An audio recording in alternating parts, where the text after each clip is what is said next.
बहुत ज्यादा बोलने वाली बहू। अरे ये क्या कर रही हो दीदी? उठ रहा हूँ ना। पिछले 1 घंटे से सुन रही हूँ, उठ रहा हूँ, जल्दी उठ। दिव्या, सुगंधा तैयार हो गई है, स्कूल छोड़कर आ, बस नहीं आएगी आज।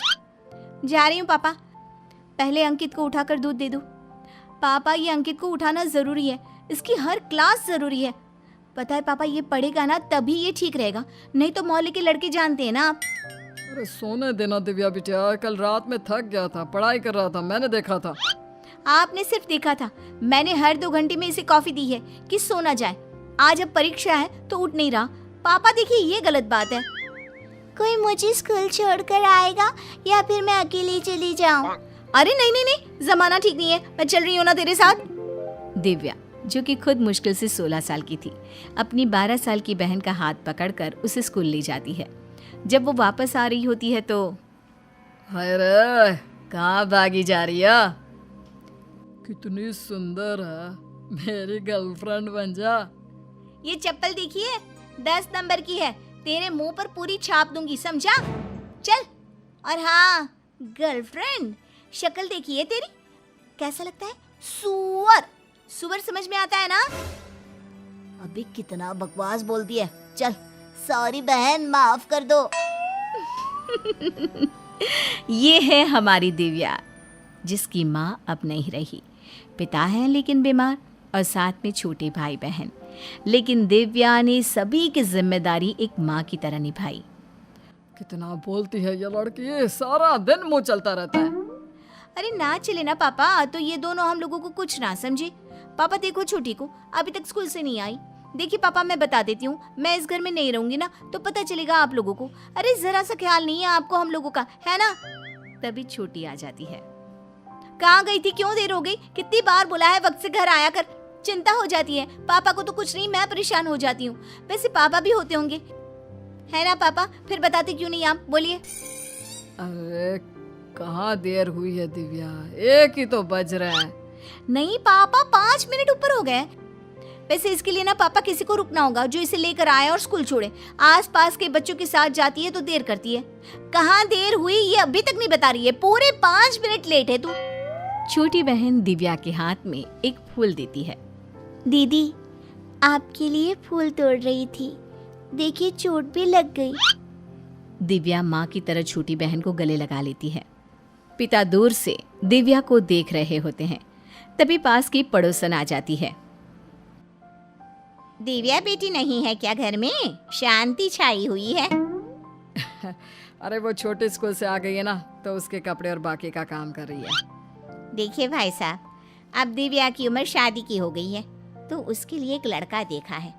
पढ़ने लिखने वाले लोग हैं, घर में योगा का माहौल, बेटी तो राज करेगी, राज।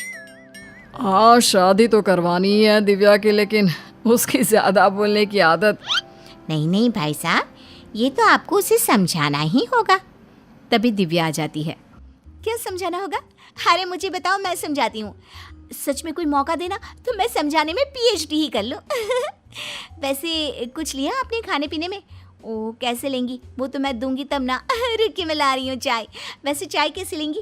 उफ, मैं कैसे भूल सकती हूँ, आप तो बिना चीनी की चाय पीती हैं, है ना? ठीक है, अभी लेकर आती हूँ मैं।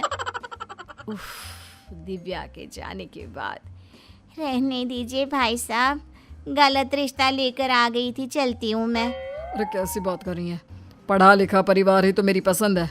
आप तो जानती हैं कि पैसे की कमी नहीं है मेरे पास। दिव्या को बस एक अच्छा परिवार मिल जाए, यही चाहत है। अरे लेकिन प्लीज़ बहन जी, बात तो करिए, बाकी मेरी बेटी की किस्मत। खैर, बात होती है और घर आते हैं लड़के वाले। लड़की के पिता के सर पर टीका, माँ के हाथ में रुद्राक्ष की माला। लड़की की नज़र दिव्या पर पड़ती है और मन ही मन सोचता है, हाय कितनी प्यारी है, इससे शादी हो जाए मेरी। ओम शांति शांति। शांति? नहीं, ये घर शांति आंटी का नहीं है, उनका तो वो नुक्कड़ दिख रहे हैं ना, वहीं से बस घूम जाइएगा। दिव्या बेटा अंदर आ जाओ। जी बहन जी, ओम शांति शांति, आइए। सभी बैठ जाते हैं। घर में अजीब सी वाइब है, ऐसा लगता है जैसे यहाँ की दीवारें भी बात कर रही है। शांति नहीं है, कैसे रह लेते हैं आप? अच्छा, आपकी बेटी कहाँ है? बुलाइए जरा। हाँ, दिव्या, दिव्या बेटा जरा आना तो। देखो ये लोग तुम्हें देखने आए हैं। हाँ हाँ, देखने ना, मैं क्या देखने वाली चीज हूँ? वैसे पापा क्यों देखने आए? बताया नहीं क्या बेटे को? हाँ नहीं बताया। वो क्या ना, ये सब काम माँ करती है, अब इसकी माँ नहीं है तो। लेकिन बोलती कुछ ज्यादा ही है। अच्छा है ना पापा, घर में कोई तो हो जो बात करे, वरना आप और माँ तो। खैर, कहते हैं ना, वही होता है जो ऊपर वाला चाहता है। हो जाती है दिव्या की शादी एक ऐसे घर में जहां लोगों को बोलने से एलर्जी होती है। चाय। दिव्या सास की बात सुनकर बैठ जाती है। थोड़ी देर बाद सास फिर से कहती है, चाय। दिव्या फिर शांत। थोड़ी देर बाद ससुर बोलते हैं, सास चाय मांग रही है, ले आओ। अच्छा, लेकिन मुझसे तो नहीं बोला। बोला तो चाय। हाँ, चाय तो बोला आपने, लेकिन मांगा थोड़ी ना था। अब चाय के साथ ले आओ भी बोल देती तो मैं समझ जाती ना। वैसे कैसी चाय पसंद है आपको? मुझे तो जब तक पानी में अदरक का उबाल नहीं आता ना, चाय में मज़ा ही नहीं आता। चाय। दिव्या समझ जाती है और चाय ले आती है कि तभी, अरे मम्मी, आपको सुबह में क्या हो गया था? सुबह आप उठकर ड्राइंग रूम में बैठी थी, घंटों बिना कुछ बोले आंख बंद करके। क्यों, ससुर जी ने कमरे से भगा दिया था क्या? कितना बोलती हो। देखो, हम लोगों के घर का ये रिवाज नहीं है। अच्छा, तो क्या रिवाज है? मुझे भी तो पता चले। देखो दिव्या, हमारे घर में लोग बोलते कम और समझते ज्यादा हैं। जैसे हाँ, जैसे बोल दो चाय। अब समझते रहो कि क्या। दिव्या का अब ससुराल में मन उबने लगा था। वो बहुत कुछ सुनना चाहती थी, बोलना चाहती थी, लेकिन सोफिस्टिकेटेड ससुराल वालों के सामने शांत रहने लगी। फिर एक दिन, माँ जी, मेरी छोटी बहन आ रही है, वो कुछ दिन हमारे घर रहेगी। ये बोलकर वो चली जाती है। अब क्या समझा जाए? क्या कह गई है? क्या बोलती है? क्या समझा जाए? हे भगवान, कहाँ फंसा दिया मुझे। तभी छोटी बहन आ जाती है, जिसे देखकर दिव्या उछल पड़ती है। हाय रे मेरी प्यारी राजकुमारी, तुझे देखे कितना वक्त हो गया था। कहाँ रहती है तू?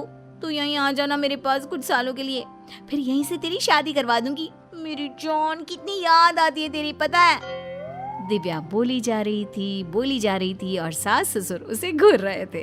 फिर अगले रोज, इतनी जोर जोर से टैप रिकॉर्डर, ये आया कहाँ से? मैं घर से स्पीकर लेकर आई हूँ आंटी जी। क्यों? ये तो हम लोगों के घर आज तक नहीं आया। वो छोटी एक्सरसाइज करती है ना, तो गाना सुनती है। कभी ध्यान लगा कर देखो, कैसे खुद से खुद का मिलन होता है, कैसे दुनियादारी से दूर अपने पर ज्ञान होता है।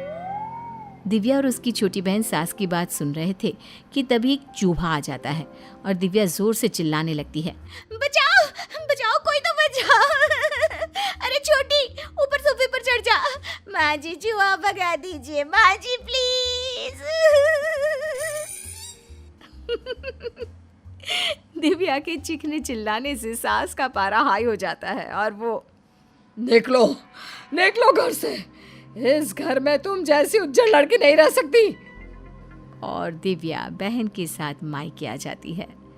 लेकिन फिर एक रोज, दिव्या, मैं तेरे ससुराल जा रहा हूँ, तू मेरे साथ चलेगी?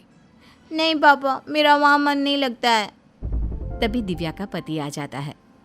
और मेरा तुम्हारे बिना दिव्या, घर चलो प्लीज। सभी घर जाते हैं जहाँ सास, इस बार आई हो तो अच्छे से रहना। अच्छा हुआ भाई साहब आप भी आ गए। इसे समझा दीजिए, इस घर में शांत रहना पड़ेगा और ध्यान लगाना पड़ेगा शांति के लिए। ये बेचारी छोटी सी थी, तब माँ नहीं रही।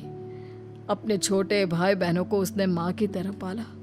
सारा दिन उन लोगों के पीछे लगी रहती थी। अगर वो ना चिल्लाती तो घर कैसे चलता। अब सास को पिता की बात समझ में आती है। उन्हें अपनी गलती का एहसास होता है। मुझे माफ़ कर दीजिए, मैंने ये सोचा ही नहीं कि जो लड़की जीवन की इतनी परेशानी का हंसकर सामना करने वाली है वो कैसे शांत रह सकती है। आज से तो मैं भी बोलूंगी, वो भी खूब।